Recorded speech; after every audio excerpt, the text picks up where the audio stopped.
just so many positives happening in the private sector with everything we've spoke about. What do you think the pitfalls are, or what could be pitfalls in the next, let's say, decade, as we're experiencing millions of people moving here? What can the government do to be a partner in all this? It's a great question. So I think the public sector very often needs to take a step back and look at the rules and regulations that they have, that they may have been working with for the last 10, 15, 20, 50 years in some cases, and say, okay, are they still appropriate, right? This regulation about a density issue, this regulation about ingress and egress, this regulation about a height restriction, whatever those things are, is it really still practical anymore? The world has changed. 50 years ago we didn't have an iPhone. Now the world's in your fingertips. What are the things in the development and construction world that they need to take a step back? And I think when they collaborate with local developers and local contractors and local architects, and they kind of have these, like, I'll call them, town hall collaboration discussions, that's when new rules come out of it that are thoughtful. And that's when development becomes better. I think government in general just takes a long time for anything to shift. It does. The private sector's quick. Yeah. You can respond to the market immediately. Whereas the government does take time, public policy. Yeah. You got to implement all that sort of stuff. I remember when we first started to work with green buildings, right? Everything needed to be sustainable. There was something called the USGBC, the U.S. Green Building Council. And when they demanded that all of our buildings fall within these parameters, well, all of a sudden, prices went up dramatically because there wasn't a lot of products to support that. There's only one, carpet that was sustainable and only one this that was sustainable. Well, as things caught up, right, and products caught up, now we build sustainable as a standard. Yeah. It's not like a premium. It's part of how we build. And I think, you're going to have to see some of those things happen in regulations and, municipal codes and such, Technology plays a huge role, not only technology, but just innovation in general for all these sort of products, building materials, like probably even certainly in your career, but maybe even in the last 10 years, materials have changed. Things get easier in some ways.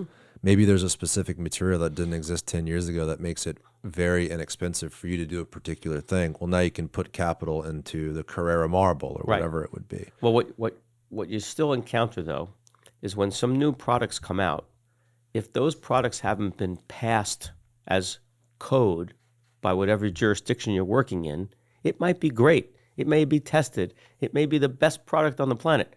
But if the local municipality hasn't gotten around to passing that product yet, you're stuck not using it, which is one of the reasons why the construction industry as a whole always lags behind in innovation, because we're having to build to whatever rules there are in place. Until those rules change, we can't build to those rules. And even if the construction industry were to create a product that was fantastic and the private sector loved it, but it was illegal for whatever reason for some old outdated regulation, okay, cool. We can't use it. So anyway. Exactly. Yeah. We also have a challenge in Florida. As an example, if you were building in New York City, you're building on the island of Manhattan, there's one building department and one building code for all of New York City.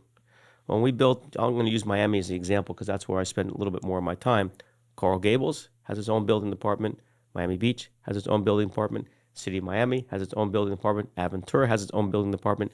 Even though we all work under the Florida Building Code, they each have a different municipality with different paperwork, different regulations, different inspectors, and it's a very bifurcated process. It makes working hard.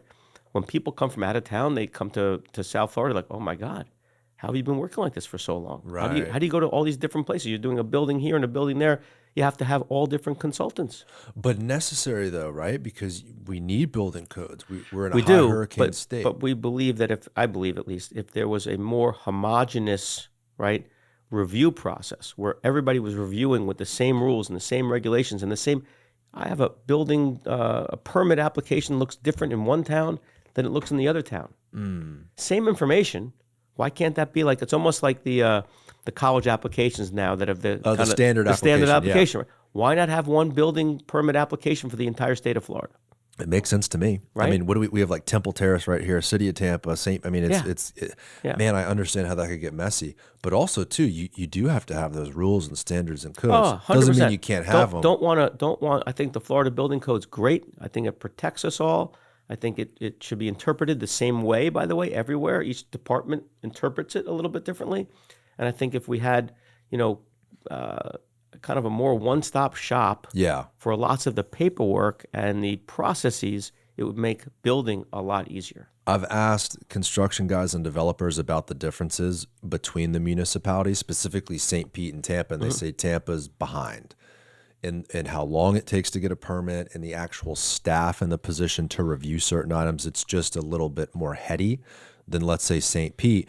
And if you look at St. Pete, I think because of that, over the last few years, they've got a lot more cranes in the sky. They've got a lot more projects moving forward. And we don't. And I have a feeling that is a part of it. You could probably speak to this. When people come here, you actually kind of just said it. When people come here and they go down that road, if it gets too heady, maybe they decide to back out of a contract and do something else somewhere else. Or in general, I think if someone comes to town and develops a project and completes it, and it was, let's just say, easy for them, meaning the process was nice, the process was smooth, the process promoted private sector development, they'll come and do another one. But if they come and they do a project and it was a miserable experience, it was a headache, it took too long, they spent more money than they expected, they just won't come back. Yeah, even like the connotation towards the development. Yeah. It needs to be, hey, welcome, absolutely happy to have you. Here's the rules, here's the book. Do your thing. Exactly. If you enjoyed this clip, click here for the full episode and make sure to subscribe. Thank you guys for watching.